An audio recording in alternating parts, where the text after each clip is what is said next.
you doing? Welcome to the studio tonight. So tonight I'm going to sit down and I'm going to show you everything I got at a giant artist's estate sale. Now I didn't go there specifically to buy a lot of everything. In fact, I didn't know what was really going to be there. All I had heard was that the person who was holding the estate sale was an artist, and they had one room that had some art supplies in it, and I kind of went, yeah, okay, that's kind of nice. Maybe I'll get a couple of pieces of paper, or maybe I'll find some paints, a brush, a pack of brushes, something. I had no idea what I was going to find there, but what I found is truly astounding. So I'm not exactly sure where to start with this. It's going to take me a while to dig through this, and you're going to dig through it with me. I'm going to start with what's behind me. Are you ready? I'm ready. Let's go. Okay, so here it is. Here are the paints I bought, and it's a lot. I walked in, and the woman was obviously a watercolor painter. I mean, she's got plenty of things. And there was a bucket. This is just a small wet nap bin. This bucket had all these paints in there. I didn't even really go through to find out what they were. I just immediately grabbed it and went, I'll go up and ask how much all this stuff is. Maybe I'll bundle a few things together, but let me walk you through what I got. So I got, these are the crazy ones. I got a few acrylics. I'm not sure exactly what to do with acrylics. I've never done anything with them. I got some gouaches. Let's see, I don't even know. White, mostly white. A couple of yellows, and what is that? Cadmium red deep, and a blue, a cerulean blue. So 4, 5, 6 gouaches. Okay, I don't know what to do with those. I don't paint with gouache really. And then I'm left with these. All of these, right? So look, just if I divide it up, this side is all Winsor & Newton, right? I've got the big artists ones up here. I've got the little artist ones here. I've got some older ones like this one, which is the ivory black. I've got some newer ones. I've got all the colors I could ever want. 1, 2, 3, 4, 5, 6, 7, 8 greens. Oh, I'm sorry. 7 greens I've got. Hookers light, hookers dark, sap green, viridian. They're all there. All your favorites, the ones everybody loves. Reds, look, I've got, I don't know how many alizarin crimsons. Alizarin crimson, alizarin crimson, alizarin crimson.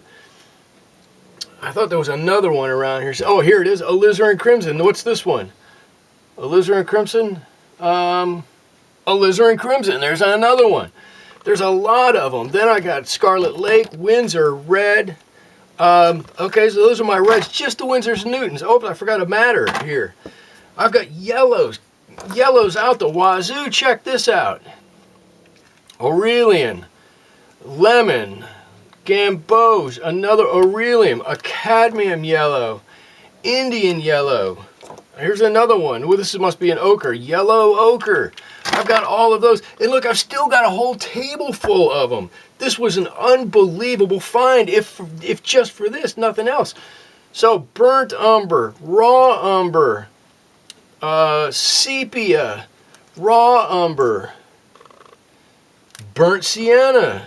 What's this one? Indian red. Here's another one. Raw umber. Obviously, the woman didn't know what she had. She had them all stashed in this bucket and didn't dig through to find them all. Or maybe she was out and about and just thought, maybe I'll buy some new ones. Look, I've got a charcoal gray, a Payne's gray, another Payne's gray, another Payne's gray, another charcoal gray, an ivory black. And that leaves us with the Winsor & Newton blues. Now I'm finally down to blues. I don't really know what this one is. I've never seen this wrapper before, but it's Winsor & Newton. That's phthalo blue, cobalt blue, Windsor blue, ultramarine blue. Okay, wow. I got all of those. Then I've got more. I don't know what this one is. What is this one? Chinese painting color black. I have no idea what this one is. I actually didn't notice this one when I took it out of there. I don't know. It's in there too, whatever that one is. Then I've got one. This one sticks out. This is Holbein, Indian yellow, Sennelier, right? I've got a ochre. I've got a burnt sienna. I've got a Viridian. I've got an Antwerp blue, just in the Senneliers. I've got a couple of Daniel Smith ones, which here I think are fantastic. Pyrrole red and quinacridone gold. And look, there's more than half a tube left in each of these. That's a great thing. This one is another Holbein. This one is gray of gray. Just a really neutral gray tint. Then I've got some Grumbacher ones here. Holy cow, ivory black, cad yellow, rose madder, cad orange, cobalt blue, burnt sienna, and sepia. Holy cow. And finally, Liquitex. I didn't even know Liquitex made watercolors, but this one is a yellow ochre. There they are. Look at them all. Look, there's a pile of them. Now, I will admit that some of them, this one is a little bit hard. This one a little bit hard, so some of them have been sitting around. Ooh, that one's nice and soft. Some of them have been sitting around for a little while, and I'm going to have to find a way to get the colors. Actually, I know how I'm going to do it. I'm going to have to find a way to get these colors out of the tubes. I've got a way. I'm going to show you guys how to do that in a different video.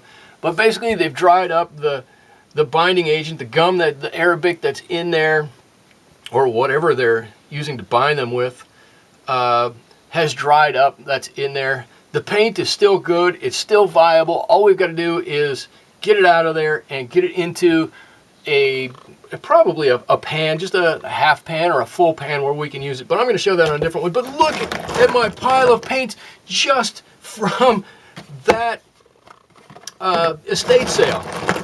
That's my paint. I'm just getting started. So I should say, I don't know how much she paid for all of that or any of that, but I think I got the entire lot for about, I'm trying to remember what it was, about $130, I think. So all the paint, all of the paper I'm about to show you, and these books, and in a paper stand that I'm going to show you, all for about the same amount of money.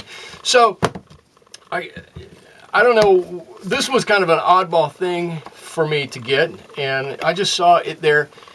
But you know, I've done Christmas cards. Some of you have probably seen my Christmas cards, and I just thought, well, maybe I can incorporate that into something else. I bought this just for some ideas, basically, on how to do that. But a book on cards, and then 1, 2, 3, 4 books on watercolor painting, right? Painting people, how to do it. This is fantastic.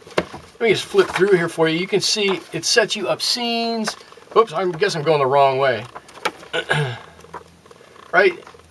Somewhere in here, I don't know. It teaches you how to draw people and the proportions and how to make them look like they're in motion and doing things rather than they're just standing in a static position.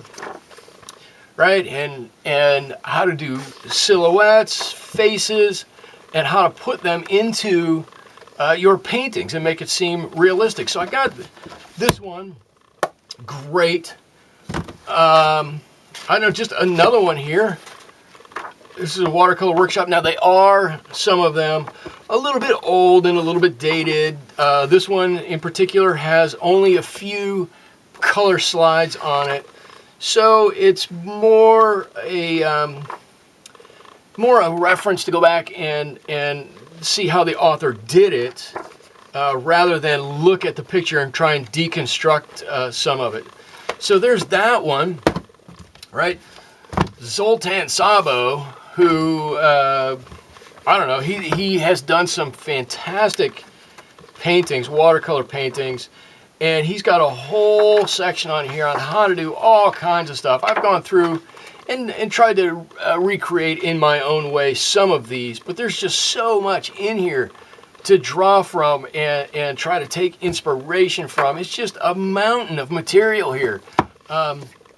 It's unbelievably great. And this one, I don't know, this is Focus on Watercolor. Again, a little newer book, but it tells you how to set up your drawing and how to make it, how to move your point of interest from someplace where it's not so interesting to someplace where it's more interesting, and you know, just how to make your paintings more dynamic. So I got that.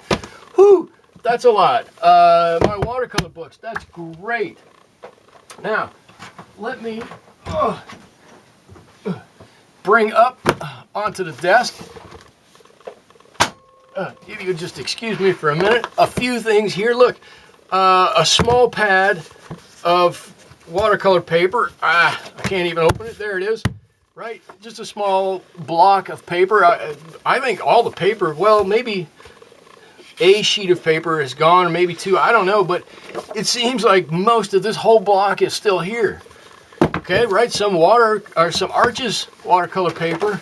And if you don't use Arches is unbelievable to feel. It just feels so nice. I know why people love Arches watercolor paper. I got that. And I believe, now this one, I may not have gotten there, I will admit, but I believe I did. I'm assuming that she used this for some kind of practice or something. You know, it's Strathmore paper. It's great paper. I've used wind power paper in the past. I really like it, but when you see what's coming up, it kind of pales in comparison to the rest of it.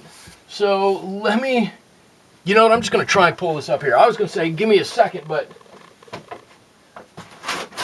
let me see if I can do this. Oh,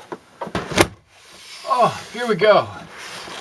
Let me open up my kit here and see if I can pull this out.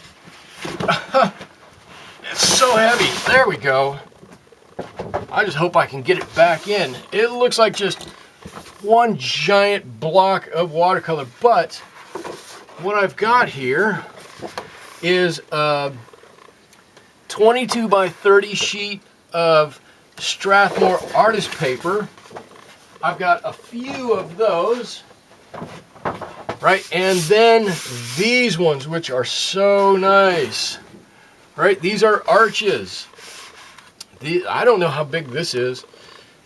20 by 20 maybe, with the fancy edge. I don't know, I think this is called the decal edge or something like that. I've got a couple of these. I got some smaller sheets here.